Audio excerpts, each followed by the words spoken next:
a grabar. Y pasamos a la clase. A ver, creo que...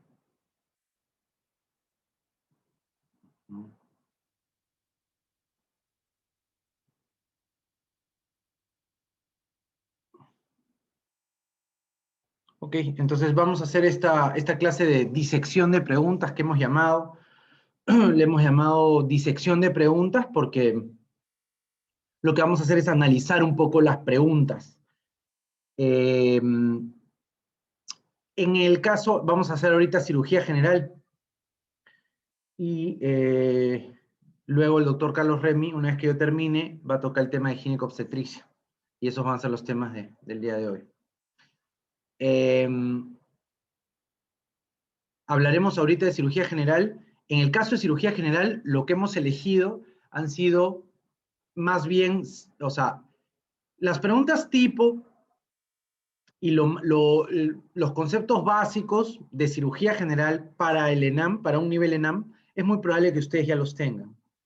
Entonces, acá sí hemos tratado de elegir unas cuantas preguntas que pueden o no ser comunes, que pueden o no haber venido mucho, pero cuyos conceptos nos han permitido desglosarle algunas cosas para explicarles y para darles, hemos armado de manera original y tomando de varios sitios, hemos también resumido algoritmos que hemos ido encontrando terapéuticos en guías, en libros, en el UpToDate, para poderlos ayudar a ustedes en cómo decidir qué contestar en una pregunta, porque hay algunas preguntas confusas, ¿no? O que a veces uno se enreda. Y acá, ¿qué le pongo? ¿Tratamiento, médico, quirúrgico, alta? Las preguntas son todas parecidas. Entonces vamos a ver algunas preguntas parecidas con sus matices, ¿no? Entonces va a ser una clase, espero yo, ágil del tema. No olviden que nos pueden encontrar en Facebook e Instagram de momento, Concepto Medicina. Ya saldrá un canal de YouTube con muchos contenidos que vamos a empezar a subir. Y a través de las redes sociales se van ustedes a poder enterar cómo hacer para poder acceder a los videos del día de hoy. Los videos del día de hoy estarán totalmente disponibles en redes sociales para todos los interesados. Bien. Esto es algo que vamos a hacer mucho en los cursos a futuro, y es hablar un poquito de las consideraciones generales. Perdón si volteo, sino que voy cada tanto controlando un poquito también los tiempos para no pasarnos demasiado, ¿ya? De tiempo. Voy mirando ahí el reloj. Entonces, las consideraciones generales más importantes, que también las vamos a desarrollar mucho en los cursos a futuro, ¿no? No solo es saber, pues, de cirugía, sino es saber cómo afrontar la pregunta. Entonces, un primer, digamos, concepto que incluso está en Instagram es que lo que no se menciona es normal o negativo. Ejemplo, si a mí no me dicen que el paciente está séptico, no está séptico. Si no me mencionan el hemograma está normal. Entonces, por ejemplo, criterios de Alvarado apendicitis, no me dicen hemograma.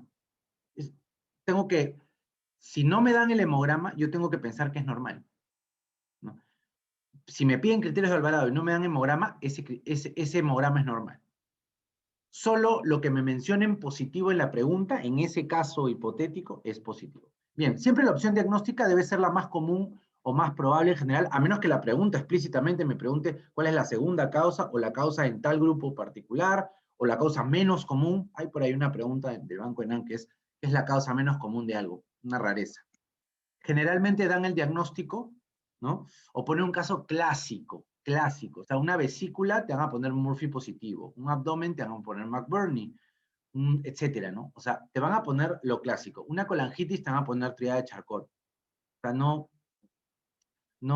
se van a ir por la rareza. Pero doctor, yo he leído en un artículo que acaba de salir, en un journal, que podría ser que hay un caso raro que se ha presentado, una colangitis, el paciente, no sé, tenía un dolor larvado que no era dolor y no supieron bien, por ejemplo, por decir algo al aire.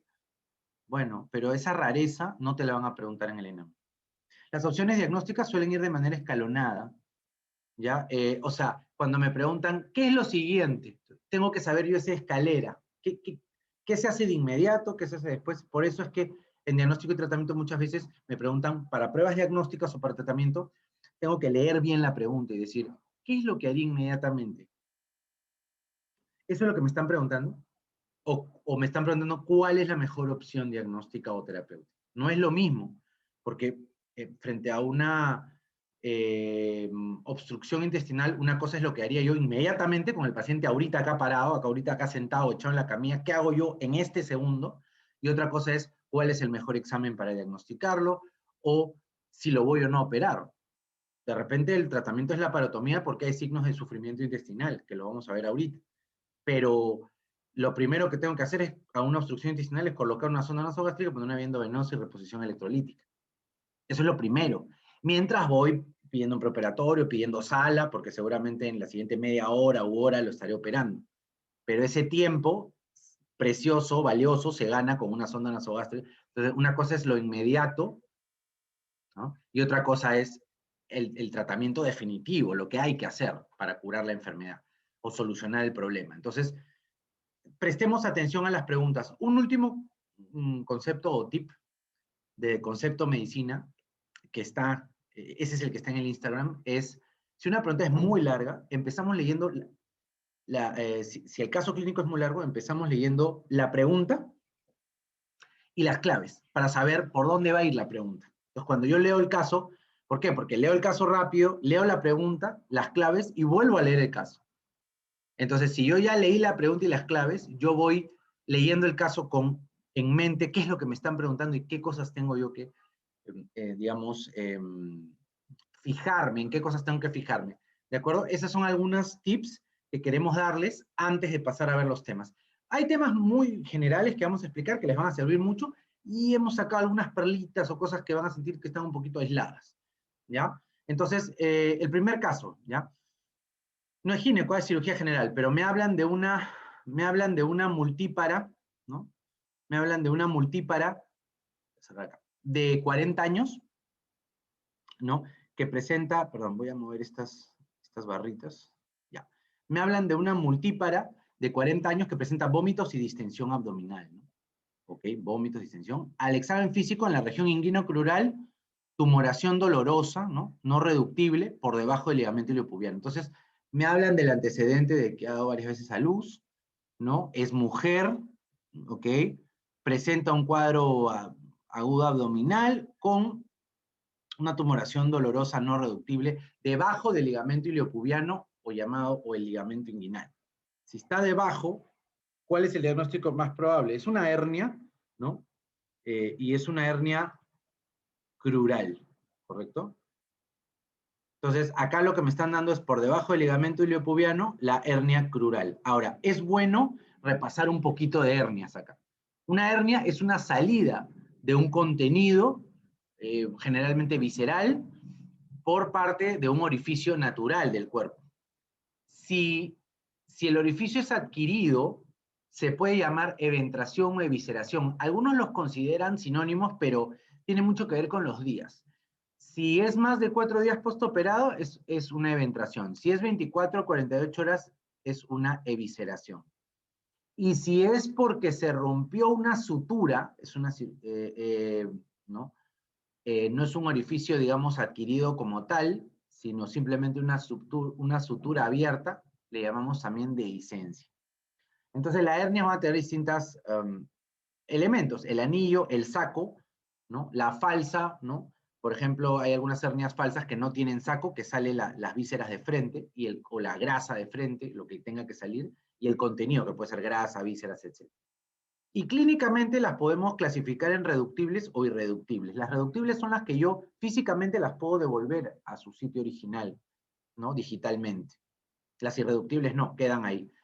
Dentro de las reductibles, yo tengo que saber que coercible significa que yo la pongo en su sitio y un rato se mantiene. De repente si hago que el paciente puje, vuelve a salir, pero por un rato se puede mantener en su sitio. Las incoercibles son las que yo puedo poner en su sitio, pero se vuelven a salir al toque. O sea, se van a su sitio y se regresan. No se mantienen reducidas. Ahora, las irreductibles que se mantienen siempre fuera, tenemos la encarcerada, cuando se mantiene fuera y ya me está haciendo un cuadro de obstrucción intestinal. Ahora, cuando ese cuadro se acompaña un compromiso vascular con cambio de color en la piel, fiebre, leucocitosis, ya se llama estrangulada, ¿no?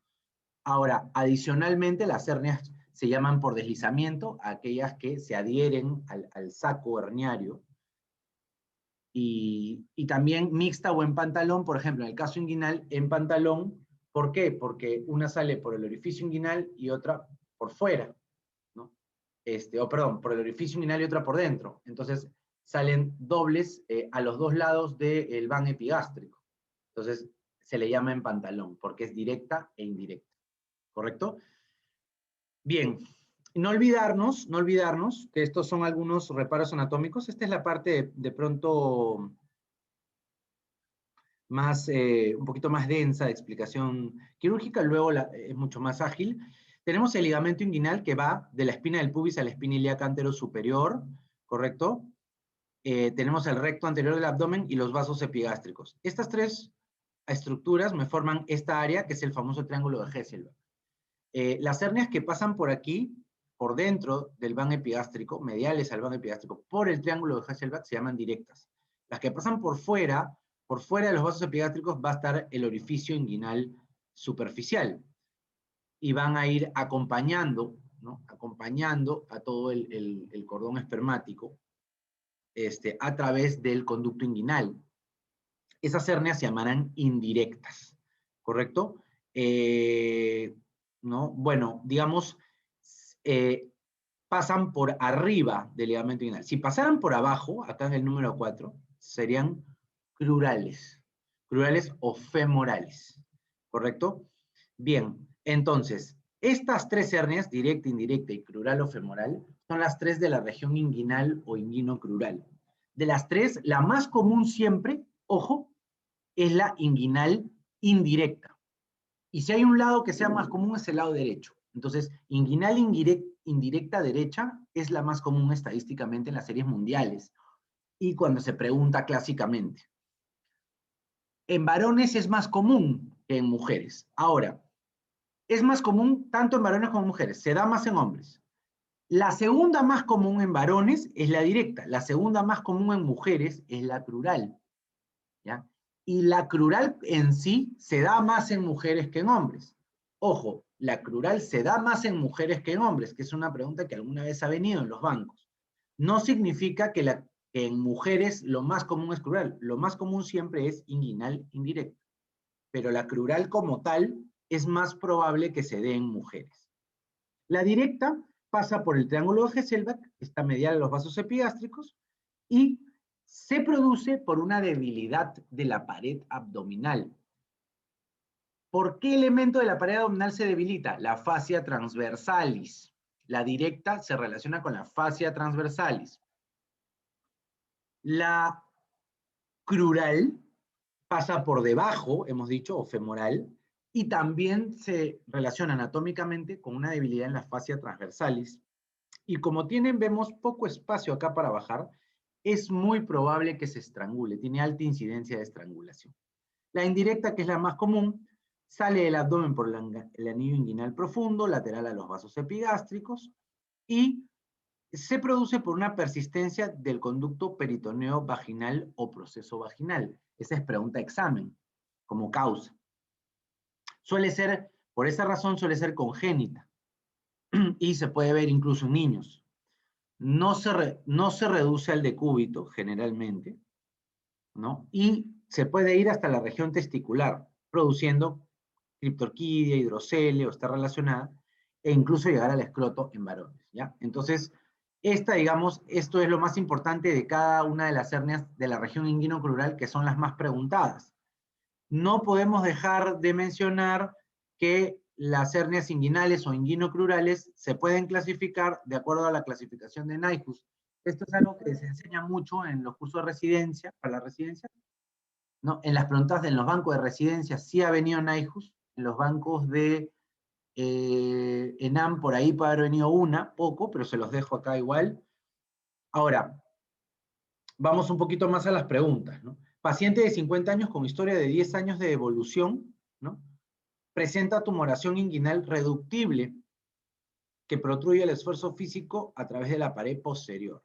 ¿no? Entonces, el diagnóstico más probable, varón, pared posterior, ¿no? Si me dicen canal inguinal, será indirecta. Si me dicen pared posterior, será directa, ¿ok? Si me dicen pared posterior, será directa. Ok, mujer de 56 años, luego de esfuerzo, generalmente hay un esfuerzo de por medio, tumoración dolorosa en región inguinal. Eso es una hernia, no reducible. Ahora, se acompaña de náuseas y vómitos. Ok, puede ser un reflejo al dolor. Ahora, tiene un abdomen distendido, doloroso.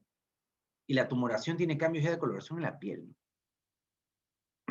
Entonces, tenemos el diagnóstico de una hernia y tenemos signos de sufrimiento, signos de isquemia. Entonces, ya es una hernia, ¿correcto? Estrangulada, ¿correcto? Ahora, es una hernia estrangulada de todas maneras. Ahora, el hecho de que sea mujer hace más probable que sea crural, ¿no? Y la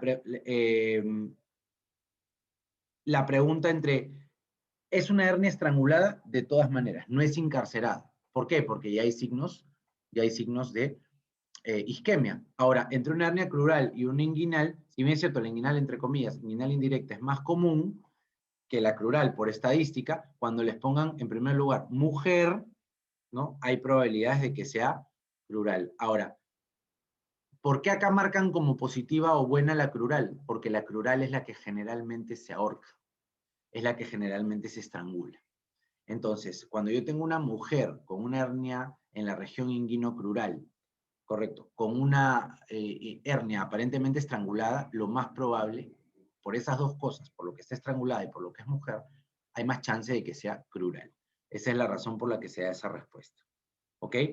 En general, estadísticamente, cuando les pregunten, entonces, ¿cuál es la hernia inguinal o la hernia más común? La hernia inguinal indirecta, en general, ¿no? La hernia crural se da más en mujeres que en hombres. Ese es otro dato. Una hernia en mujer estrangulada, es muy probable que quieran que pongan crural. ¿Ok? Bien. Mujer de 60 años con ictericia marcada y prurito, ¿correcto? Dolor sordo en cuadrante superior derecho de un mes de evolución, ¿no? Entonces, esto me habla, hay una obstrucción de la vía biliar porque hay ictericia, ¿no? Y una ictericia, cuando hay un dolor, ¿no? Ahora, hay una anorexia y pérdida de peso de 10 kilos en 6 meses, ¿no? Y cuando se le hace una ecografía, hay dilatación de las vías biliares y en la colangiografía retrógrada endoscópica se encuentra una estenosis focal. Entonces, hay algo que está obstruyendo la vía, entonces hay obstrucción de la vía, pérdida de peso y obstrucción de la vía biliar, ¿no? Entonces, evidentemente, siempre que me pongan algo crónico, yo tengo que pensar, y una mujer un paciente de más de 50 años con una dolencia crónica que tenga pérdida de peso, yo tengo que pensar que hay un cáncer ahí metido. Además, entonces, carcinoma de las vías biliares podría ser. Las otras podrían ser, a ver, las otras 4, coleocolitiasis, postcolecistectomía, colecistitis enfisematosa e iliobiliar, son cuadros que tienen un curso agudo generalmente, o en el peor de los casos, en uno de ellos podría ser subagudo. O sea, son cuadros que el paciente va a consulta porque tiene horas, o en algunos casos un día o dos, de molestias. No son casos que hace 6 meses está perdiendo peso, que hace un mes está con una ictericia evolutiva, ¿no? No suelen ser mucho más agudos, ¿no? Entonces, por todas estas razones, lo más común es un carcinoma de las vías biliares. Ahora, cuando vemos este resumen que he armado, tenemos tumores de la vía biliar, tenemos 3, ¿no? Los periampulares, los colangiocarcinomas y los carcinomas de la vesícula, ¿no? Entonces, los periampulares son varios, tumor de la cabeza de páncreas, el ampuloma, tumor de colédoco distal, de duodeno periampular, se dan mucho en la séptima década de la vida, pacientes mayores, 60, 70 años. El signo de Courvoisier-Terrier para el examen, no es la única causa, pero para el examen, signo de Courvoisier-Terrier, tumor de cabeza de páncreas, ¿no? El aumento retrógrado, la obstrucción y aumento retrógrado del llenado vesicular, así como la inflamación de su pared de manera crónica y todo, hace que haya un aumento de volumen vesicular, es decir, hace que la vesícula sea palpable de manera indolora. Una vesícula palpable indolora es signo de Courvoisier-Terrier y generalmente va con cabeza de páncreas. Esa es pregunta de examen, como vamos a ver ahorita. Generalmente los periampulares son una ictericia obstructiva indolora, y se las van a decir así, una ictericia obstructiva indolora progresiva. Va subiendo la ictericia, no hay dolor, luego hay pérdida de peso, y luego hay estenosis pilórica, obstrucción abdominal incluso, y en un momento ha habido dolor. O sea, las periampulares van con muy poco dolor. ¿Por qué? Porque pueden crecer hacia atrás y hacia abajo, comprimiendo poco las estructuras. Generalmente se hace el diagnóstico con distintos exámenes, como siempre, cuando tengamos algo biliar, primero se va a hacer una ecografía. ¿Qué hacer primero? Frente a una sospecha de vía biliar, una ecografía, siempre. Y luego vamos pasando a tomografía, a CEPRE, a colagioresonancia o a tomografía, dependiendo el caso, ¿no? En el caso de los periampulares, les he puesto acá tratamientos curativos, ¿no? Porque sería la cirugía de Whipple, el tratamiento curativo. Porque hay tratamientos adyuvantes, hay tratamientos paliativos, pero en general esa no es la idea de esta discusión, ¿no? Colangiocarcinoma, tenemos el intrahepático, los iliares o de Klatskin, del tipo 1 al 4, y los extrahepáticos, ¿no? Generalmente son asintomáticos precozmente, y luego inicia con una ictericia, ¿no? Hasta la pérdida de peso en fases más avanzadas. Lo mismo en la parte diagnóstica, y el manejo depende. Si es intrahepático, se puede hacer resección hepática, pero es un poco utópica, hay que hacer con trasplantes, es complicado lograrla.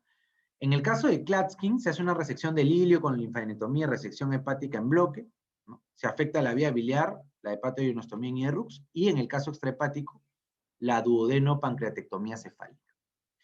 Entonces, cada uno de los tipos de colangiocarcinoma va a tener un tratamiento quirúrgico intentando curar, ¿no? Tratamientos curativos, estamos hablando quirúrgicos, en los casos que sea curativo.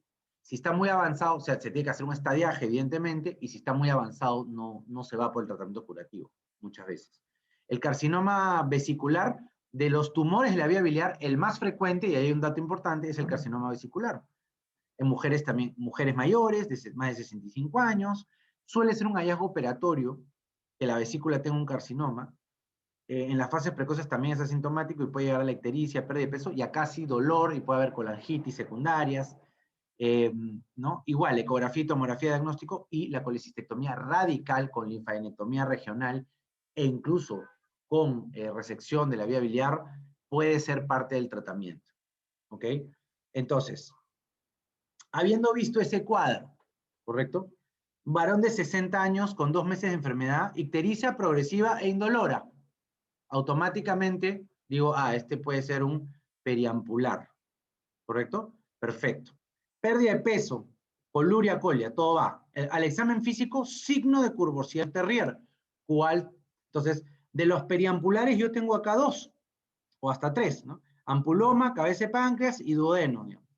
Entonces, de estos de acá, ¿cuál de los periampulares vendría a ser la opción? Courvoisier-Terrier, hemos dicho directamente, cabeza de páncreas. Entonces, si yo tengo ese dato en mente, yo tengo la respuesta rápidamente. Sé que es un tumor, todas las opciones son tumores, así que ahí no hay mucho que deducir.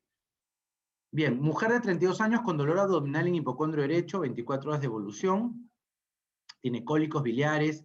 Qué interesante, ¿no? Nos ponen un caso con un signo de Murphy positivo. Signo de Murphy positivo es una colecistitis aguda, ¿no? Hay rebote, hay leucocitosis 20.000, desviación izquierda, ¿no? Y en la ecografía encontramos colelitiasis múltiple con una pared vesicular de 5 milímetros, aumentada de tamaño. Entonces, cuando yo tengo Murphy positivo y pared engrosada de la vesícula, ¿cuál es la opción terapéutica? Obviamente una colecistectomía, hay que sacar la vesícula. Perfecto.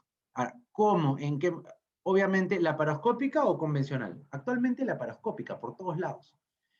Menos mortalidad, menos complicaciones, más rápido alta, más rápido se restituye a sus actividades el paciente. Entonces, tiene que ser laparoscópica, de todas maneras, ¿no? Ya no se dejan drenes en la vía biliar, a menos que estemos manejando una fístula biliar. Si no estoy manejando una fístula y reconstruyendo la vía biliar, no dejo dren. Prácticamente ya el dren care ha sido dejado de lado. Entonces, si yo empiezo a descartar y digo, ok, no es convencional, no es con dren, y me quedo con laparoscópica A o C, ¿temprana o diferida? Cuando es colecistitis aguda es temprana. Cuando es coledocolitiasis o colangitis, suele hacerse una CEPRE para manejar la emergencia o el caso del momento, y se suele diferir la laparoscopía, o a veces se hace dentro de las primeras 72 horas, dependiendo del caso, ¿ya? Entonces, colecistitis aguda es colecistectomía laparoscópica temprana, y acá les traigo el resumen, ¿no? Si yo veo cálculos en la vesícula biliar, tengo colelitiasis, tengo litiasis vesicular. Ahora, si es asintomática, no se opera, salvo, ¿no? O sea, ¿cuáles son las indicaciones quirúrgicas de una colelitiasis asintomática? Que hay un riesgo de desarrollar complicaciones, que yo encuentre cálculos muy grandes o muy pequeños, y haya recidivas, jóvenes o niños, que desde muy jóvenes han hecho los cálculos y han hecho, por ejemplo, encontrado cálculos desde muy jóvenes, y que es muy probable que lleguen a la edad adulta haciendo pues episodios de cólicos biliares, anemia hemolítica, ¿no? Sobre todo dentro de o sea, se ha descrito ahora que cualquier anemia crónica puede producirlo, pero la anemia hemolítica, la sickle cell, la falciforme, es la más ligada, porque hay mucha bilirrubina indirecta y el cuerpo la va a tratar de procesar y la bilis va a salir muy cargada de bilirrubina y se va a hacer barrobiliar con más facilidad, ¿no? La cirugía bariátrica, la pérdida, en realidad más que la cirugía en sí, es la pérdida de peso.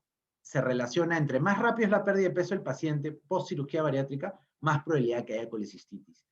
Y es muy importante esto porque incluso en la cirugía bariátrica muchos médicos, eh, muchos especialistas, lo que hacen es retiran la vesícula también justamente para evitar eso, ¿no? Casi ya como un protocolo. Pacientes inmunodeprimidos, trasplante hepático también, y riesgo de malignidad. O sea, si yo encuentro pólipos o una vesícula en porcelana o calcificaciones vesiculares, a pesar de no haber hecho cólicos biliares, no haber hecho síntomas, nunca de repente se debe sacar esa vesícula.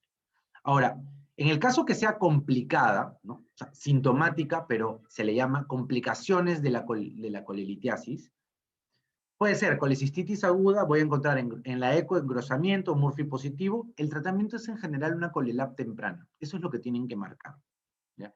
Doctor, pero en el Up2Date yo he visto que hay todo un algoritmo preciso de las opciones terapéuticas de enfermedad de litiásica biliar. Sí, hay todo un algoritmo, pero las preguntas del ENAM han demostrado ser bien directas, bien straightforward a lo que hay que hacer. Entonces, ¿qué hay que hacer en una colecistitis aguda? Una colelab temprana, en general, la mayoría de colecistitis agudas terminan eso. Y por eso les hablaba yo de el mundo real al comienzo de la charla, ¿no? ¿Qué sucede? O sea, en las preguntas de cirugía, pregúntense siempre, si estuviéramos en el hospital en la guardia con los cirujanos, ¿qué harían? Una colecistitis aguda la operarían. Ahora, temprana, ¿no? No significa de emergencia, no significa que el paciente va a entrar a la 1 de la mañana y va a entrar a Colelab sin riesgo quirúrgico porque es una emergencia. No. Lo que, lo que se va a hacer con el paciente es de repente programar probablemente para el día siguiente. Temprana, ¿cuándo? Es dentro de las primeras 72 horas, ¿ok? Desde el inicio del cólico. Hay unos casos especiales de colecistitis enfisematosa por Clostridium que suele ser séptica y fulminante, y se ve la vesícula con aire, ¿no? Muy característica. Y la colecistitis alitiásica, que también la preguntan, pacientes críticos, postrados, grandes quemados en NPT, pacientes de UCI que no comen por mucho tiempo y se les reinicia la dieta, y te hacen un dolor tipo colecistitis, hasta con inflamación de la vesícula, con Murphy positivo, y cuando vas a ver si hay cálculos en el colédoco o cálculos en la vesícula, ves que no hay nada, es una colecistitis alitiásica. El tratamiento de esas dos colecistitis es también colelab temprano, igualito, no cambian el tratamiento. Ahora, si yo tengo una coledocolitiasis, voy a encontrar, ¿qué voy a encontrar en el caso clínico? Me van a decir que el colédoco está dilatado. A veces me van a encontrar, me van a decir presencia de cálculo en el colédoco. Lo que pasa es que los cálculos muchas veces no se ven en la ecografía, pero se ve el colédoco dilatado. Eso es lo clásico que me dicen. Y en colagitis me van a decir siempre la triada de Charcot, ¿no? Fiebre, ictericia y dolor. Si yo tengo cualquiera de los dos, ¿cuál es el manejo? Y ahí es donde empiezan a jugar con los manejos. Y ahí es donde se confunden. En cualquiera de los dos casos, el primer manejo siempre es CEPRE. CEPRE, ¿no? Siempre es CEPRE el primer manejo. Se ingresa, se libera, se hace la esfinterotomía O CEPRE con esfinterotomía, adornan la respuesta, pero CEPRE, esfinterotomía, se saca con la canastilla el cálculo, se libera esa vía biliar y el paciente mejora. Mejora el cuadro de coledocolitiasis y mejora el cuadro de colangitis. Cualquiera sea de los dos el caso. Y dentro de la misma hospitalización, generalmente, se hace una CoreLab. O sea, a veces se hace la CoreLab dentro de las temprana, dentro de las primeras 72 horas, o a veces se hace una CoreLab diferida, después de las 72 horas, a las 2 o 3 semanas, se opera al paciente con el cuadro más enfriado. Entonces, ¿cómo decidir si operar o no operar? Evidentemente, si luego de tratar con CEPRE el paciente sigue mal o presenta signos de empeoramiento, hay que entrar a sacar esa vesícula y operar de una vez. Si el paciente sale súper bien de la CEPRE, se le da de alta y se le programa para hacer la CoreLab. Básicamente ese es el resumen. Nuevamente, hay todo un protocolo y todo un algoritmo detallado de en qué condiciones exactamente se debe dar de alta un paciente, a cuál se le opera temprano, a cuál se le opera tarde, a cuál se le opera de emergencia. En general, si un paciente está con una colangitis séptica, incluso supurativa, está indicado hacer CEPRE, ¿no?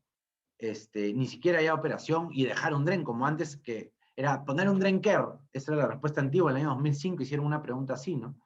Que era una colangitis supurativa, había que dejar un DREN-KER. Esa pregunta ya está totalmente desfasada, ¿no? Ya eso no se usa. Ok.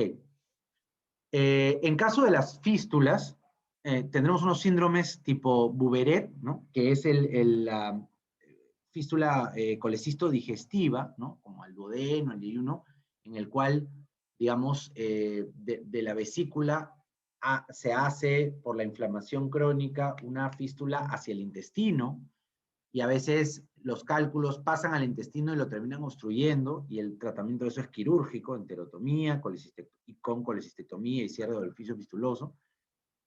Y el síndrome de Mirizzi, que es que el cálculo pasa de la vesícula al colédoco, o sea, a través de la pared vesicular se pega, ¿no? Y es la fístula colédoco-biliar, y el tratamiento acá sí es una colecistectomía, una colédocoplastía, o sea, hay que cerrar ese colédoco que quedó abierto, se saca la vesícula, se cierra el colédoco, y ahí sí estaría indicado, por ejemplo, dejar un DREN-KER. Es la única indicación actual en la que podría ser válido que ustedes pongan el DREN-KER. Y en el caso de pancreatitis, que es una complicación de o sea, cuando hay piedras o cálculos en la vesícula, puede terminar en pancreatitis. Lo primero es el manejo médico de la pancreatitis, y luego automáticamente, identificando que sí hay los cálculos en la vesícula, se debe programar una CoreLab, muchas veces programada. Una CoreLab de emergencia en realidad puede estar indicada, pero en casos muy graves o en casos de que a pesar de un primer tratamiento no mejora, se programa en ese mismo momento una CoreLab de emergencia. Pero realmente, normalmente, lo primero que se hace no es una CoreLab de emergencia, sino las opciones que hemos comentado. Entonces, con lo dicho, una mujer de 40 años, dolor tipo cólico, hipocondrio derecho, ictericia. Eco, litiasis vesicular y colédoco dilatado. Entonces, cuando me dicen colédoco dilatado, acá yo tengo que pensar, bueno, es una coledocolitiasis. ¿Cuál es la conducta inicial más apropiada? Incluso bilirrubina, fosfatasa, ven que ya ni le presta atención a los laboratorios. Es una coledocolitiasis. ¿Cuál es la conducta inicial? Obviamente, hemos dicho, ¿qué viene primero? CEPRE, y luego CoreLab. Pues la respuesta acá es CEPRE más CoreLab. ¿Ok? Bien. Mujer de 40 años diabética, obesa, ¿no? Dolor tipo cólico a repetición, ¿no? En hipocondrio derecho, ¿no? Está estable, pero dicen mal estado general clínicamente, Murphy positivo. Entonces, Murphy positivo, hemos dicho, ¿a qué corresponde? Es definitivamente hay colecistitis si hay Murphy positivo. ¿Puede haber además de la colecistitis una coledocolitiasis? Sí, claro, puede haber una colecistitis y una coledocolitiasis, pero hasta ahora hay colecistitis. Dolor difuso a la palpación, ¿no? Incluso ya parece que el cuadro está tomando un matiz más sistémico, con leucocitosis, abastonados de 4%, se diagnostica que tiene una colecistitis crónica calculosa reagudizada. Acá los han querido marear con colecistitis crónica calculosa reagudizada. Si es reagudizada, Al día de hoy esto es una colecistitis aguda. ¿Cuál es el tratamiento? Y les ponen, ¿cuál es el tratamiento de urgencia más apropiado? Entonces, ojo, emergencia es algo que compromete la vida. Urgencia es algo que debe ser solucionado, pero que no compromete la vida. Entonces, primero, no nos asustemos, ¿no? En las preguntas españolas, sí, urgencia y emergencia a veces son sinónimos. Acá no. Segundo, los han querido marear con de urgencia, ¿no? Pucha, de urgencia. Entonces sí, le hago una colecistectomía abierta, le pongo un drenaje porque es de urgencia. No se pongan nerviosos. Murphy positivo es una colecistitis aguda esto. ¿Y cuál es el manejo de una colecistitis aguda? Evidentemente una colecistectomía laparoscópica. De urgencia porque lo voy a hospitalizar y al día siguiente lo programo para la mañana al día siguiente seguramente, ¿no? Si es que vino en la tarde o en la noche, o ese día mismo en la tarde se lo opera, o en la noche o cuando corresponda. No, no es una colecistectomía electiva que le vamos a decir, vaya, ándase a su casa y saca cita por consultorio. Tampoco vamos a hacer abierta, ¿no? Y bueno, la última opción ya se les acabó un poco la creatividad y pusieron colecistectomía, ¿no? Esa es otra cosa de los exámenes. Siempre la opción más completa es la mejor. Si me ponen colecistectomía laparoscópica o colecistectomía secas, lo mejor es la respuesta que da más información. ¿De acuerdo? Bien. Mujer de 35 años que acude por dolor en epigastrio intenso y náuseas y vómitos, ¿no? Acá se le hace un diagnóstico de pancreatitis. Igual, los han querido marear. Una pancreatitis. Ni siquiera me dicen cómo está la tomografía, ¿no? No me dan mayores datos de la pancreatitis, los exámenes de laboratorio, no me dan clínica en detalle. Me dicen pancreatitis aguda leve, de frente. Y me dicen, en la eco hay cálculos en la vesícula, ¿cuál es la conducta a seguir? Entonces, bueno, antibióticos y colocar sonda nasogástrica no sería, no estamos hablando, la pancreatitis no es un cuadro per se infeccioso, salvo que sea una pancreatitis infectada, con signos de infección, que eso es algo evolutivo en la pancreatitis. Pero esta es aguda leve, sin signos de infección, no corresponden a antibióticos.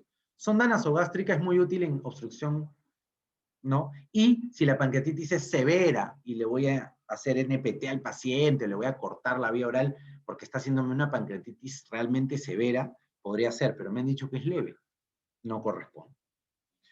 Bien, transferencia a cirugía para colecistectomía laparoscópica. A primera vista esto me suena a floro, ¿no? ¿Cómo que transferencia a cirugía? El manejo me piden, ¿no? Sin embargo, nos han dicho es una pancreatitis aguda leve, ¿no?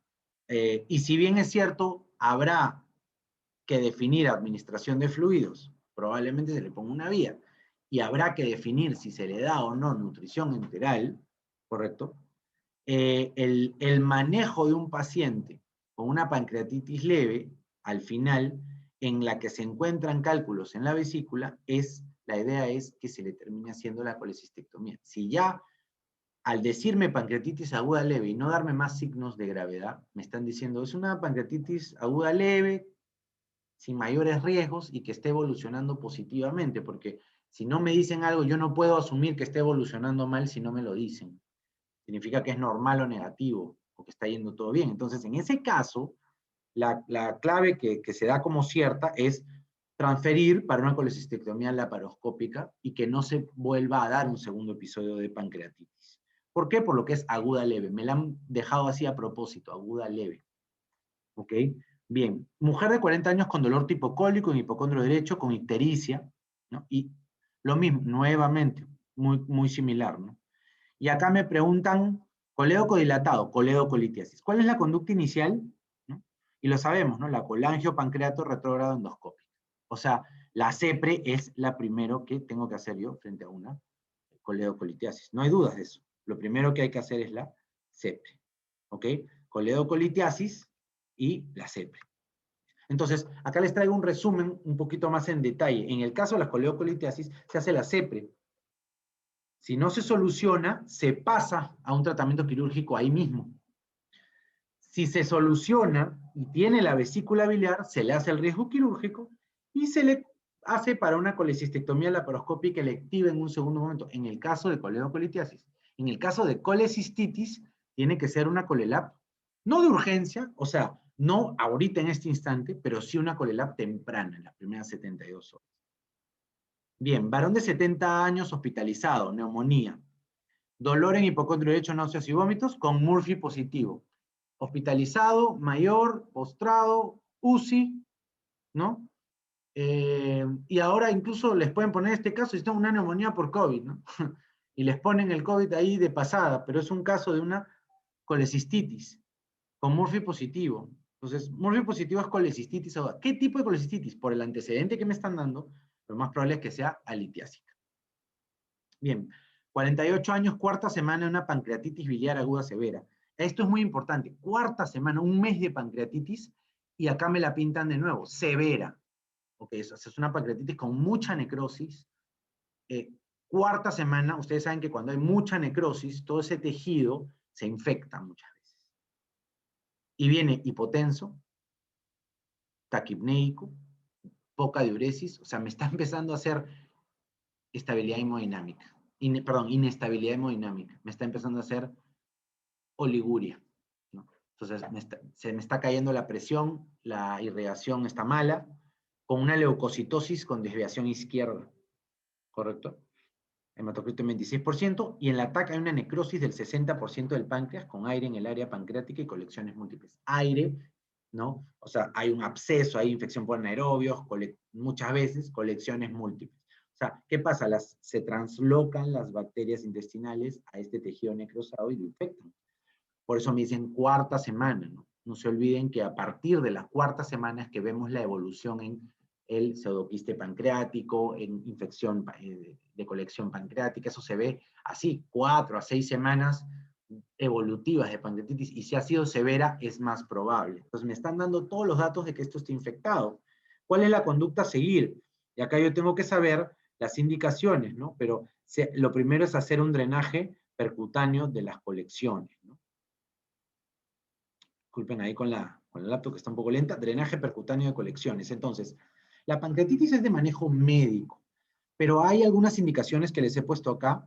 Por ejemplo, indicación de la punción, ¿no? De necrosis pancreática. ¿Cuándo se puede hacer este procedimiento? En caso que evolutivamente el paciente curse con fiebre, con más del 50% de necrosis, leucocitosis con elevación de la PCR, fallo orgánico, síndrome de respuesta inflamatoria. Ahora, se opera una pancreatitis, no en la fase aguda, general no es quirúrgica, un páncreas inflamado no se debería tocar.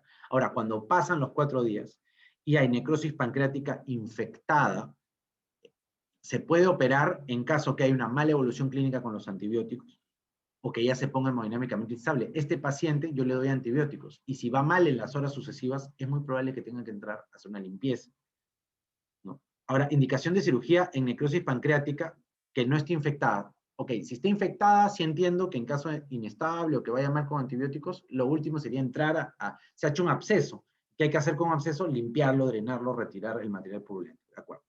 Ahora, si no estuviera infectada, si es que hace síndrome compartimental abdominal, o hay una sospecha de isquemia intestinal, perforación de víscera u obstrucción intestinal, a pesar de que no esté infectada, esta pancreatitis evolutiva, esta necrosis pancreática evolutiva que va mal, también sería una indicación para cirugía. Estos son los casos en los que una necrosis pancreática de 4 semanas a 6 semanas evolutiva se debería o se tendría que operar. En otros casos, no. Bien, paciente postoperado, que hace fiebre en el 5.º día. Y esto tienen que manejar la fiebre postoperatoria, ¿no? Saber el día y decir, ok, entonces, ¿qué es lo que tendría que hacer? Evaluar la presencia de flebitis. No debemos olvidar que la flebitis se presenta, según los libros, en el 1.º a 3.er día. Ya se pasó, 5.º día, ¿no? Ahora, las otras, la herida operatoria sí se presenta en el 5.º día de infección de herida operatoria, pero ojo, leamos bien que sería revisar la herida operatoria. Debridar ya es retirar tejido. No me han dicho nada de la herida. ¿Por qué voy a debridar de frente la herida? Entonces, ahí por una palabra me están quitando la opción. Si fuera evaluar la herida, claro, tengo que ver la herida operatoria. 5.º día de fiebre, lo primero que veo es la herida operatoria, porque las causas infecciosas en general aparecen a partir del 5.º día, salvo que sean algunos gérmenes que vamos a ver ahorita, que se presentan desde el 1.º. Solicitar una radiografía simple de abdomen, eso va más para obstrucción intestinal. Un estudio ecográfico Bueno, en este caso, una de las opciones es un absceso. Sería interesante revisar la herida, buscar un foco, y entre esa búsqueda de foco, un estudio ecográfico, ¿no? Una peritonitis terciaria, no, tampoco. Entonces, la fiebre postoperatoria. Si es intraoperatoria o en el postoperatorio inmediato, es por una infección que venía antes de la operación, por una reacción a transfusión si ha habido, y por el manejo de cavidades. El manejo de los pirógenos de las cavidades puede hacer fiebre en el inmediato.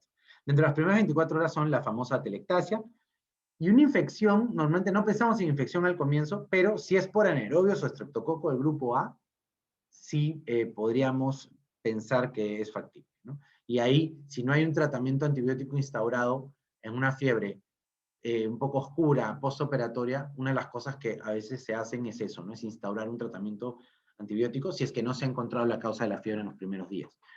Una flebitis séptica, 2 a 3 días. Una neumonía también aparece en los primeros hasta 3 días. Y pasados 3 días ya es infecciosa pura como herida operatoria, infección urinaria, un absceso intraabdominal, fístulas, fugas, una trombosis venosa profunda. Ya no una flebitis de la vía, sino de repente una trombosis porque el paciente ha estado postrado hace más de 3 días, no se le ha puesto los vendajes o las medias elásticas, no se ha movido, etcétera, ¿no? Entonces hay que tener en cuenta este cuadrito que es muy interesante para deducir eso. Esta es una pregunta un poco, vamos a decir, un poco compleja, ¿no? Para nivel ENAM, para lo que normalmente nosotros hemos revisado el banco y esta pregunta sobresale por su dificultad, ¿no? Porque me hablan de un trozo abdominal grave, ¿no? Y me hablan de una lesión severa de la segunda porción del duodeno en un 70%. Y eso es clave para decidir el tratamiento, pero es una decisión de especialidad prácticamente. ¿Qué es lo más recomendable a realizar? Y me dan 5 opciones quirúrgicas. Ahora, la respuesta era una sutura más duodeno y unostomía en IDRUX. ¿Por qué? Porque cuando levantamos la información del UpToDate, ¿no? Esto no está así en el UpToDate, pero armé un cuadro al respecto, de la Asociación Americana de Trauma, de Cirugía y Trauma. Esta asociación americana lo que hace es clasifica el trauma duodenal en 5, ¿no? Y te dicen, tú probablemente a un trauma le has hecho una tomografía, o entras a operar porque está inestable, y en el intraoperatorio con la tomografía tú llegas al diagnóstico de uno de estos 5 estadios en el caso del trauma duodenal. Ojo, hablemos solo de duodeno, ¿no? Por eso digo que es bien de especialidad. Habría que aprender los manejos del trauma de cada una de las regiones o vísceras abdominales. Entonces, ya se hace bien complejo el tema. Pero, bien, en los grados 1 es un hematoma con una sola porción del duodeno o laceración parcial sin perforación, y un hematoma que involucre de una sola porción del duodeno perforación con menos del 50% de la circunferencia sin lesión ductal o pérdida de tejido sería un grado 2. A esas dos se les llama de bajo grado. En ese caso, lo único que se hace es, se debrida la lesión y se hace un cierre primario, ¿no? Con tus puntos de Lembert, todo bacán, no pasó nada. Ahora, si hay una laceración con disrupción del 50 a 75% de la circunferencia de la segunda porción, o una disrupción entre el 50 al 100% de las otras porciones, se considera un grado moderado. En este caso, tenemos que ver en el operatorio, ¿están los bordes ok? Sí, se debrida y cierre primario. Si no están bien los bordes, hay que hacer una resección y una reanastomosis, que puede ser una duodenostomía, que no siempre me va a dar la tela para hacer duodeno, o una duodeno y eionostomía en IDRUX, ¿no? Si la lesión es amplio, bueno, no me complico y jalo IE1. Jalo IE1 y me da pues para girar y no hay ningún problema. Que es lo que se termina haciendo muchas veces. Nuevamente, vamos al hospital. Una duodenostomy dice el UpToDate, bueno, de un cirujano de repente que es el especialista en trauma duodenal en Estados Unidos y que todo el día opera trauma duodenal, y que él se anima en algunos casos a hacer duodenostomy porque ve mucho. Sitio de referencia, un hospital grandísimo. Pero acá en el hospital estoy en la guardia y eso va a terminar en una duodenostomy. No va a haber mayores complicaciones. Porque, ojo, si no se hace bien, no pega eso bien, o se genera una isquemia o una obstrucción intestinal postoperatoria, se me hace un caso terrible, ¿no? Entonces, lo mejor es darle solución. Perfecto. Ok, Entonces, pero en las opciones, ¿por qué marcar lo de IDRUX y por qué no marcar simplemente un debridamiento y cierre primario? En el caso, nos hablan de la segunda porción del duodeno a 70%, o sea, era un grado 3. Y tengo dos opciones, sí, pero ¿qué me dicen? Me dicen una lesión severa. Sufre un trauma abdominal grave. Lesión severa. Sí me están diciendo, y yo siempre les digo, lo que no nos dicen, lo doy por normal, pero acá me están diciendo que ha sido grave el trauma abdominal y que la lesión es severa. Entonces, una lesión severa es probablemente una lesión con bordes desvitalizados, un poco de necrosis, de repente una lesión extensiva a otras partes, una lesión que se acompaña con lesión de cabeza de páncreas, que va a haber que resecar el páncreas. Entonces, una lesión así es una lesión que termina en IDRUX, ¿no? Las lesiones amplias, severas, que me la están diciendo así. Era una pregunta, tengo que admitir que era una pregunta de una complejidad superior al promedio, ¿no? Y bueno, si es cuarto o quinto, ¿no? Si ya es más del 75 de la segunda porción, o que involucre ámpula o vía biliar, o etcétera, se considera una laceración masiva con una disrupción completa del complejo duodeno pancreático, es de alto grado y ahí hay que hacer una reconstrucción de la vía biliar con un recurso quirúrgico que podamos tener y dependiendo de la lesión específicamente. Ya eso es una reconstrucción biliar de una dificultad muchísimo mayor. Ahora, ¿por qué separan la segunda porción del duodeno de las otras? Porque en la segunda porción del duodeno está el esfínter de Oddi, ¿no? La ámpula y todo está en la segunda porción. Ahí desemboca la vía biliar y ahí desemboca la vía biliar y desemboca el conducto pancreático. ¿De acuerdo? Entonces, en el caso de un pólipo sésil de 1 centímetro, ¿cuál sería la indicación más adecuada? Acá lo importante es que es pólipo, más que es que sea sésil. Porque cualquier pólipo, obviamente me están hablando de un pólipo colónico. Un pólipo colónico, lo que voy a hacer es sacarlo, ¿no? Me encuentro con un pólipo, lo saco. Ahora, doctor, pero actualmente, porque esta es una pregunta del 2015, no es tan antigua, pero ya batiendo sus añitos, la respuesta era extracción quirúrgica. La pregunta es, ¿se podría extraer por laparoscopía? Sí, perfecto, pero siempre y cuando sean las condiciones, es decir, haya el equipo necesario, el expertise del laparoscopista, la posibilidad de seguimiento, porque con laparoscopía hay mucha reincidencia, ¿no?, de la poliposis colónica.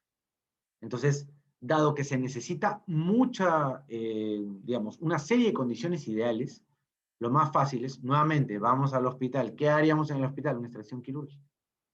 Entonces, así es como, entonces muchas preguntas son planteadas por profesionales que laboran en hospitales y que, si bien es cierto, son respuestas académicas, si hay dos opciones, se va más por la opción práctica o realista, en el caso de cirugía. De repente en medicina interna y en otras especialidades, la pregunta va de acuerdo a España, Estados Unidos, pero acá es de acuerdo a Perú.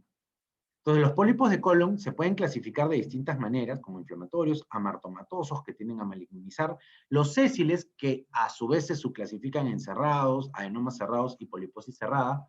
En algún momento, cuando hagamos un curso completo, nos meteremos de lleno a ver cada uno de estos, por qué se caracteriza, pero lo importante es que todos los sésiles tienen riesgo de displasia y neoplasia, y que el riesgo se da muchas veces por extracción incompleta, es decir, se encuentra el pólipo sésil, se saca, y como no se saca del todo, hay una recidiva. Y eso sucede sobre todo desde el punto de vista, no es lo mismo hacerlo con una cámara e instrumentos, por muy entrenado que uno esté, que hacerlo quirúrgicamente. Los pólipos hiperplásicos, ¿no?, que es el más común de los no neoplásicos y que rara vez malignizan, y los adenomatosos, que directamente se considera un pólipo de tipo neoplásico, ¿no? Ahora, el manejo es en todos igual, colonoscopía, ¿no?, y una vez identificado el pólipo, extracción.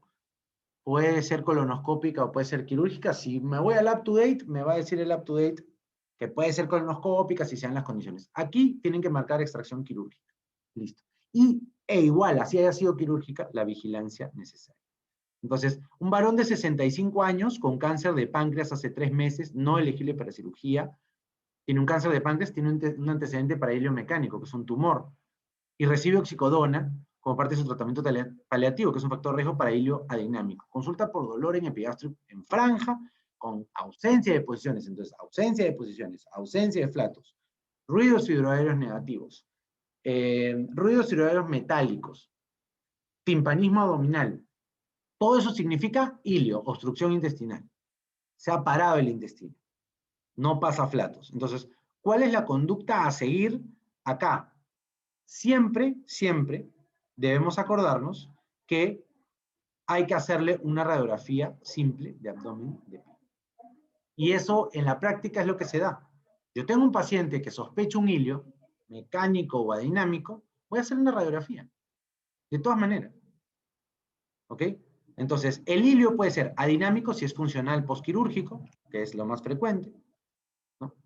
Tiene relación con algunas causas que estamos viendo ahí en el cuadro, medicamentos, causas sistémicas, medicamentos como los opioides, como en el caso clínico, etc.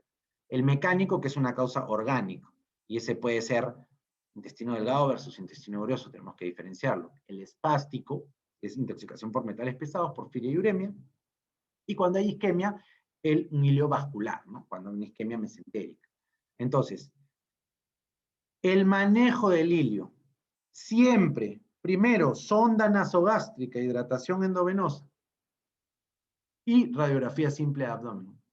En la práctica, ¿cómo es? Radiografía simple, veo niveles hidroaéreos, signo de monedas, bacán, y o veo grano de café, si es que es un vólvulo del sigmoides, o veo neoplasia, etc.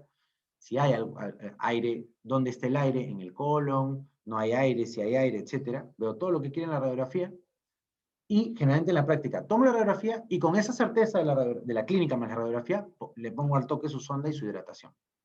Hay una pregunta en la cual te ponen que primero hay que ponerle la sonda y la hidratación, luego le haces la radiografía y luego lo operas. ¿Ya? Entonces, para esa pregunta, primero está la sonda nasogástrica y la hidratación y luego la radiografía. Pero en la práctica y en los mismos casos clínicos, primero le han hecho una radiografía para llegar al diagnóstico. Pues la radiografía demora un segundo. Ahora, si es de intestino delgado, si es una obstrucción de intestino delgado, nos podemos ver en tres, ¿no? En tres escenarios. Que esté estable el paciente y que respondiendo al tratamiento médico yo quiera buscar una etiología, por ejemplo, tumoral, le voy a hacer una tomografía. Que haya una etiología obstructiva sin sufrimiento intestinal y yo que esté sospechando y quiero hacer un estudio adicional, le puedo dar, en vez de una tomografía, puedo hacer una radiografía con contraste también. Ahora, si hay sufrimiento intestinal, si hay un hilio o una obstrucción intestinal de intestino delgado y hay signos de sufrimiento intestinal que vamos a ver ahorita, tengo que hacer una laparotomía de todas maneras. Lo mismo, intestino grueso. Si se supone que yo inicialmente recibo al paciente, hago radiografía, pongo sonda, hidrato, hago hidratación endovenosa, le pongo su vía periférica, bacán. Ahora, ¿sospecho de isquemia o no? Si no sospecho de isquemia, se entra con la colonoscopia descompresiva, se descomprime para luego operar con tranquilidad. Si se sospecha ya de una isquemia intestinal, se tiene que entrar con la parotomía. O si la colonoscopia descompresiva falló, hay que terminar entrando con la operación. Entonces, paciente de 76 años con antecedente de cirugía abdominal, ¿no?, previa, que acude, entonces tiene el antecedente quirúrgico, se le ha operado antes, con dolor abdominal, distensión, vómitos, constipación de 48 horas, febril, ruidos y horarios débiles. No me dicen negativos, me dicen débiles, para confundirme, pero ya, tiene menos ruidos hidroaéreos y tiene niveles hidroaéreos con una probable radiografía. Entonces, ojo, ¿qué le han hecho primero? Radiografía. No le han puesto una sonda nasogástrica primero.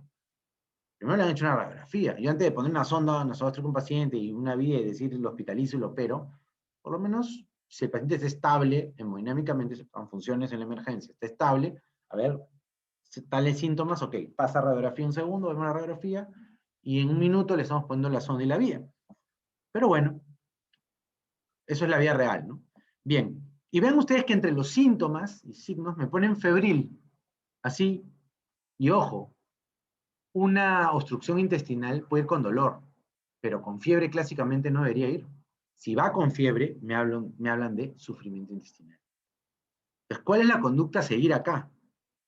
¿no? Ya se le hizo la radiografía, ¿no? Ya se identificó que hay un sufrimiento intestinal, entonces hay que hacer la parotomía de todas maneras. Porque busquen los síntomas, cuando les pongo un caso de obstrucción intestinal, busquen siempre si hay o no sufrimiento intestinal. Cuando les pongo un caso de obstrucción intestinal, busquen sufrimiento intestinal o isquemia intestinal. Si encuentran signos de sufrimiento o isquemia, ese paciente va a la parotomía. ¿Ok? Entonces, cuando hay oclusión del intestino delgado, radiografía de abdomen, tratamiento sonda nasogástrica y tratamiento electrolítico. Entonces, el paciente tiene antecedente de la parotomía, pero antes, ¿hay sospecha de sufrimiento intestinal? Sí, no importa ya si tiene o no antecedente. Si hay sospecha de sufrimiento intestinal, pasamos a la parotomía. ¿Y cómo sospecho yo de sufrimiento intestinal? Un dolor continuo o intenso, y me lo van a decir. Me lo van a decir así. Un dolor continuo e intenso. Es un paciente que viene porque hace 2 días tiene un dolor que no para, porque es un dolor que viene empeorando en las últimas tantas horas, porque tomó una medicación y no le pasó el dolor y viene empeorando. Me van a hacer mucho hincapié en que ese paciente no le ha pasado el dolor. Fiebre, como hemos visto, taquicardia, leucocitosis, acidosis metabólica, irritación peritoneal, abdomen en tabla, resistencia, todo ese tipo de cosas todo lo que me diga que hay irritación peritoneal, porque una obstrucción intestinal puede ir con dolor, pero no tiene por qué ir con una dureza, una rigidez abdominal, no tiene por qué ir con irritación peritoneal, a menos que que esté sufriendo el ácido intestinal o que se haya roto, y ya eso es otra cosa, una perforación incluso. Y si en la radiografía encuentro asa fija, pérdida de patrón mucoso, neumatosis o neumoperitoneo, ha habido una ruptura de las asas intestinales y tengo que entrar a cirugía de todas maneras.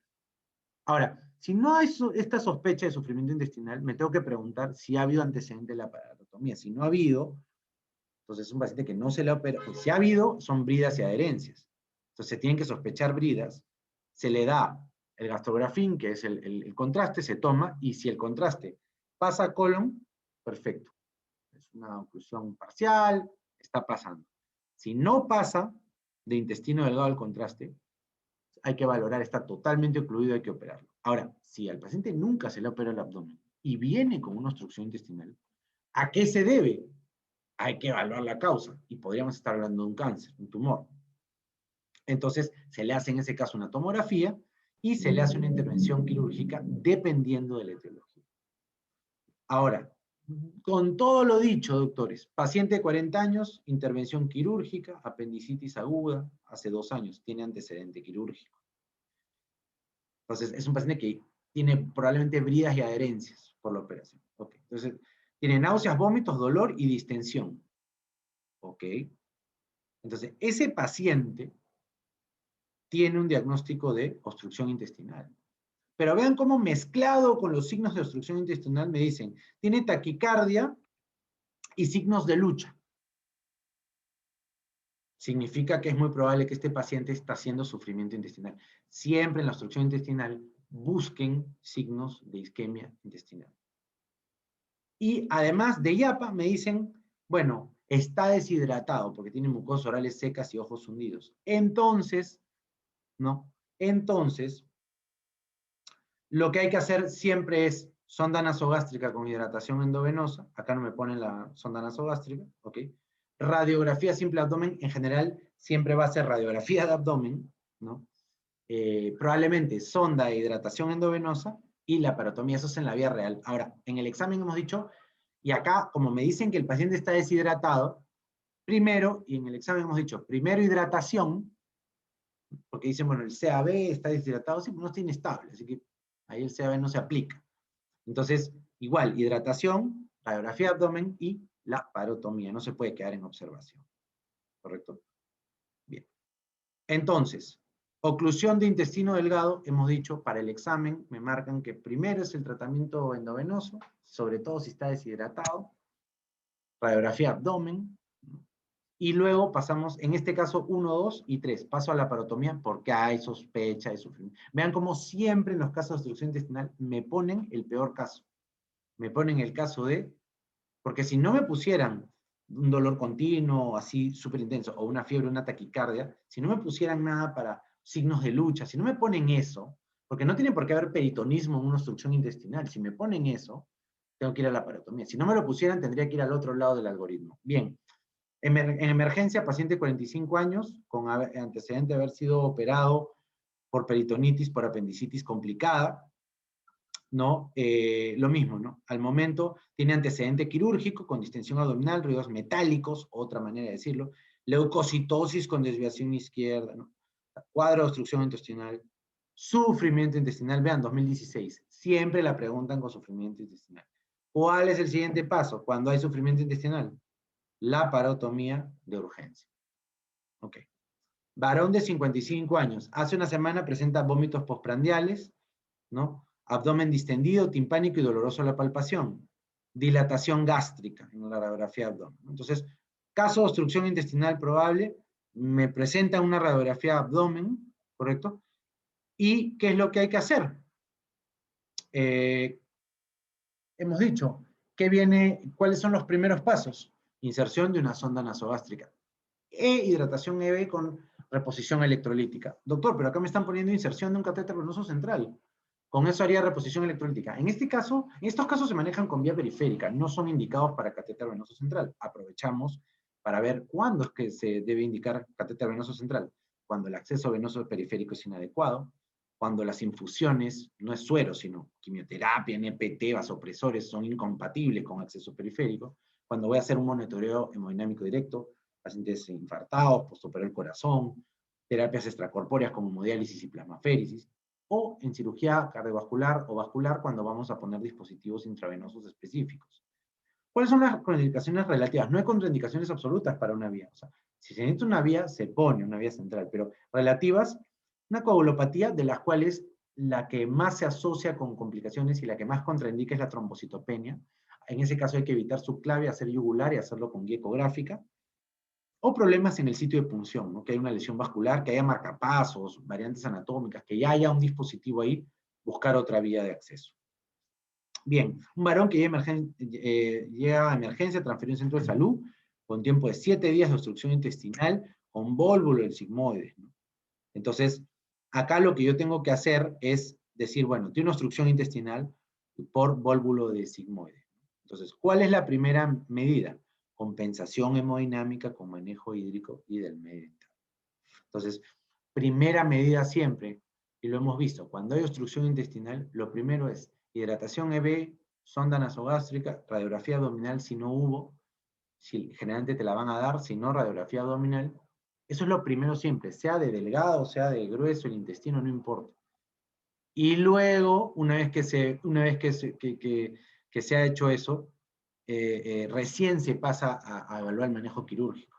Entonces, en este caso, nueva radiografía, preoperatorio, que antes de operar o de sala de operaciones, o cualquier cosa, lo que hay que hacer, el enema no se puede colocar hasta no saber de qué estamos hablando, pero sí la compensación hemodinámica y del medio interno es uno de los primeros pasos siempre.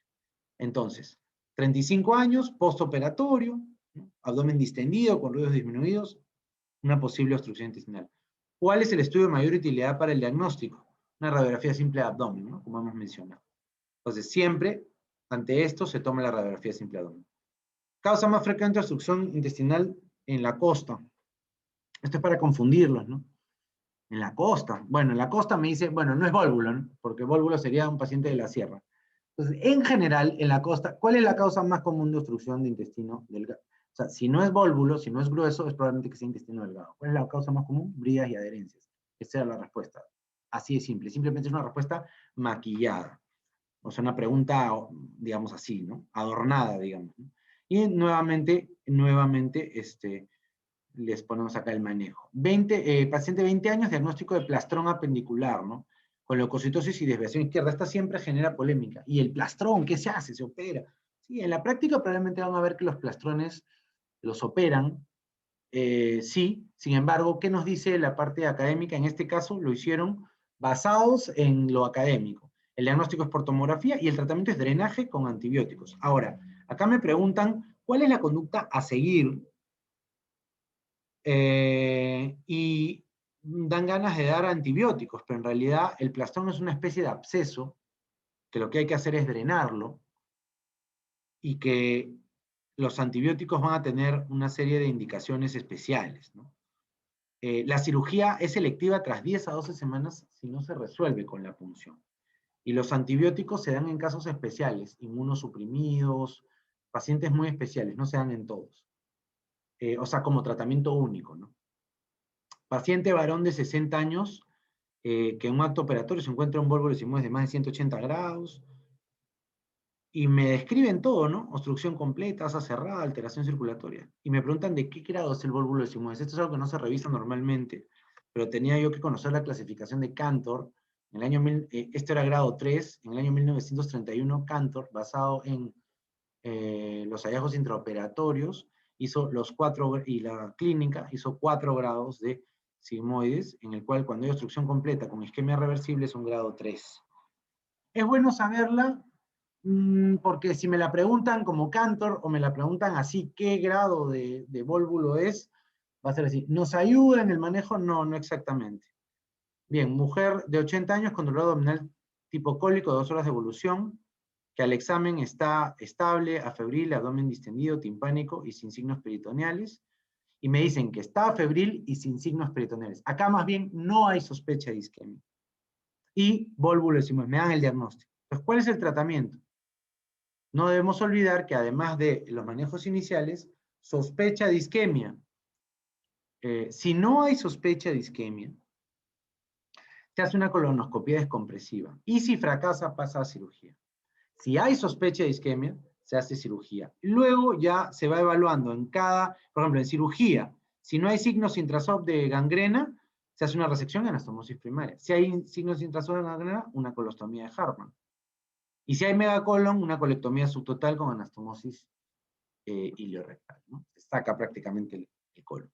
Entonces, si hay un megacolon. Entonces, si hay isquemia, se hace cirugía, o si falla la colonoscopia descompresiva, se hace cirugía, y la cirugía tengo que ver cómo están los bordes, cómo está el colon para decidir qué hago. Entonces, varón procedente de Puno, hace 4 horas, dolor abdominal y distensión, ¿no? Se observa imagen en grano de café. ¿Cuál es el manejo? Bueno, este es un vólvulo de sigmoides. Me hablan de isquemia, me hablan que está mal, no. Entonces, colonoscopia de volvulación, ¿no? Colonoscópica.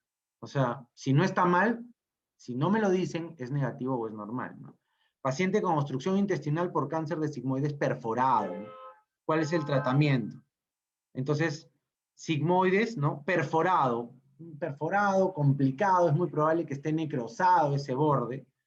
Entonces, evidentemente es una cirugía, ¿no? Una laparotomía, y probablemente haya que hacer una colostomía de Hartmann, no una colostomía con anastomosis, porque como está perforado es muy probable que esté necrosado. ¿Ok? Bien, varón de 45 años con hematoquesia, ¿no? Sangrado, taquicardia, hemodinámicamente inestable, con hemograma, y está en el umbral de transfusión. Entonces, ¿cuál es el tratamiento inicial? Es un paciente que está sangrando con una hemoglobina en 7. Antes de operarlo por colectomía, con todas las ectomías, lo que tengo que hacer es transfundirlo. ¿Qué cosa? Paquete globular. El tratamiento inicial en este caso es un paquete globular. Entonces, en general, como pueden ver, es entre 7 y 8, salvo que tenga un problema cardíaco que con 10 se pueda admitir una transfusión. Generalmente entre 7 y 8 va a estar el umbral de transfusión, que lo estamos acá detallando de acuerdo a la patología, si es hospitalizado o ambulante. Bien, mujer de 50 años, ¿no? Que tiene dolor en el cuadrante inferior izquierdo, febril, tumoración, y tiene febril, episodios consecutivos de estreñimiento y diarrea, eso significa irritación del colon. Estreñimiento y diarrea significa que hay una inflamación a nivel del colon. Y me hace todo el cuadro como una apendicitis izquierda. Eso de ahí, incluso hemograma patológico, TAC de abdomen, tumoración en fosa ilíaca izquierda y presencia de él alrededor. Eso es una diverticulitis, que es una infección, absceso de un divertículo. La diverticulosis es la presencia de abscesos, perdón, de divertículos, y la diverticulitis es la infección de los mismos. Entonces, una apendicitis izquierda va a ser diverticulitis, ¿no? Entonces, acá les he puesto un resumen en el cual básicamente la idea es diferenciar diverticulitis, que es una apendicitis izquierda, ¿no? Y no se olviden, en la siguiente diapositiva está la clasificación de Hinchey para la diverticulitis. En el caso de apendicitis, lo vamos a ver ahorita en detalle, pues son los criterios de Alvarado. En el caso de una EPI, ¿no? Suelen ser en mujeres más bien jóvenes, sexualmente activas, eh, con una DIU, que se han puesto un DIU hace poco, ¿no? O hace pocos días, va a haber una leucorrea, una fiebre muy alta, dolor a la movilización anexial o uterina o del cervix, que no me lo han mencionado acá, ¿no? En el caso de la torsión ovárica es un dolor súbito, ¿no? No es un dolor de hace 2 días o de hace unas horas, es un dolor que hace una hora le viene un dolor de la nada y no puede más y se ha venido corriendo a la emergencia. Y en el caso de una neoplasia colónica es algo mucho más larvado. Eso es, digamos, un poco para diferenciar, ¿no? No olvidemos, no olvidemos un poco las clasificaciones y manejos, que ya luego cuando tengan el video le ponen pausa y lo copian, pero estas son las informaciones que ustedes pueden encontrar en el examen o que les pueden preguntar. Apendicitis, criterio de Alvarado, ¿no? Es importante saberlo, sí. Tenemos los síntomas. Lo que se hace es, se da un puntaje si hay migración del dolor, anorexia, náuseas y vómitos, dolor en cuadrante derecho se da 2 puntos, signo de Bloomberg que es rebote, fiebre, etc. Y acá, leucocitosis, desviación izquierda, es hasta 10. Entonces, hay algunos cuadros que me establecen de 0 a 4, 5 a 6, 7 a 8, 9 a 10, si es negativo o confirmado. Y lo que yo voy a hacer, hay algunas preguntas que les dicen de frente, según criterios de Alvarado, qué hacer. Hay otras que les dicen qué hacer y esperaban que usaran los criterios de Alvarado. Los criterios de Alvarado, los criterios de Alvarado en la década del 30, se han aplicado mucho en Latinoamérica, hay muchas publicaciones latinoamericanas, hay pocas publicaciones anglosajonas con escala Alvarado, por no decir ninguna. No lo toman mucho en cuenta, pero tenemos que tomar en cuenta que acá sí se ha usado mucho tiempo y que muchas preguntas del banco de apendicitis tienen que ver con criterios de Alvarado. Entonces, yo aplico mis criterios de Alvarado, que son fáciles. ¿eh? Estos sí se los tienen que aprender. De 0 a 4, hay que darle de alta y observar signos de alarma por 24 horas. 5 o 6 lo hospitalizo para ver signos de alarma. 7 a más lo opero. Entonces, tienen ustedes que tomarlo en cuenta. Por ejemplo, un varón de 25 años que hace 8 horas presenta un dolor periumbilical, ¿no? Un dolor que migra, ¿no? Es un dolor migratorio a fosa ilíaca derecha, ¿no? Tiene hiporexia, bueno, anorexia, hiporexia, puede ser o no ser ese punto, vamos a dejarlo ahí. Hay un dolor en fosa ilíaca derecha propiamente ahorita, o sea que 2 puntos, 4, me sale 4. Porque McBurney McBurney como tal no es un criterio de Alvarado. Robson tampoco, no tiene fiebre y la hemograma es normal. Entonces, según los criterios de Alvarado, ¿cuál es la conducta a seguir según el número 4? ¿Qué harían ustedes? ¿Apendicectomía? ¿Tomografía? La respuesta era darle de alta. Observando signos de alarma, pero darle de alta. Y yo estoy seguro que ustedes le ponen McBurney positivo y nadie pone darle de alta. Pero por criterios de Alvarado se sacaba la respuesta. Entonces, siempre que le venga una de apendicitis, apliquen sus criterios de Alvarado. Mujer de 24 años, casada, que acude a emergencia, ¿no? Dolor abdominal en epigastrio, ¿no? Y que luego localizado a fosa ilíaca derecha, migración del dolor, un punto. Hiporexia, un punto. Náuseas, un punto. Dolor en fosa ilíaca propiamente, 2 puntos. McBurney no es, Bloomberg sí, 1. Laboratorio, orina normal, porque en mujeres hay que descartar una infección urinaria, siempre, siempre, abdomen agudo en mujeres, infección urinaria y embarazo, doctores. Abdomen agudo en mujeres en edad fértil, infección urinaria y embarazo. Orina normal, leucocitosis con desviación izquierda, ¿no? Obviamente, ya. Entonces, leucocitosis y desviación izquierda. Entonces, ¿cuántos puntos más acá? 9. ¿Sí? 3, 5, 7, 9. 9 de 10. Acá me preguntaban cuál es el diagnóstico. Fácil, ¿no? Esto no necesita aplicar el varado. Pero si me preguntan acá qué hacer, hay que hacer una laparoscopía, una apendilab, ¿no? O sea, ingresar con laparoscopio a sacar el apéndice. Manejo quirúrgico. Varón de 55 sufrió apendicectomía laparoscópica hace 15 años y salió tumor carcinoide, ¿no? ¿Cuál es la recomendación?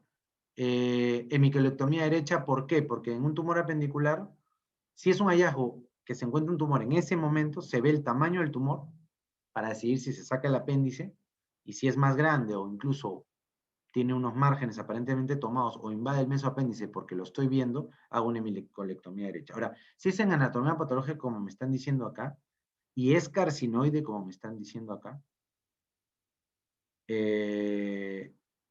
tengo que evaluar, ¿no? El tamaño, el margen de sección, invasión del mesoapéndice, y es muy probable que termine en hemicolectomía derecha. Entonces, en general, si no, simplemente no se hace nada, ¿no? Si no cumple estos criterios, ya se sacó el apéndice, salió la anatomía, ahí se deja. Entonces, en este caso particular, había que hacer hemicolectomía derecha, ¿no? Dejamos el algoritmo. Un varón, dolor en fosa ilíaca derecha que se irradia a todo el abdomen, ¿no? Es operado por apendicitis aguda complicada con peritonitis. Se deja DREN. ¿Cuánto tiempo de recibir antibióticos? En realidad, el tiempo que, por lo menos que esté el DREN, ¿no? Ahora, igual debe completar 7 días, es la respuesta. ¿Cómo así? Hay evidentemente, esto es un algoritmo del UpToDate, ¿no? Pero era tan largo y con tantos conceptos que no quería desvirtuarlo en una traducción, ¿ya? Entonces, por eso lo hemos dejado así. Y acá veo, pues, que tengo apendicitis, ¿no? Perforada, con síntomas localizados, ¿no? Que se terminó dejando un drenaje, ¿no? Y se le da de alta con 7 a 10 días de antibiótico. Entonces, pacientes que requirieron dejarle un drenaje, son 7 a 10 días de antibiótico. Ese es el concepto. Les dejo todo el algoritmo para que en su momento, con el video, lo revisen con calma.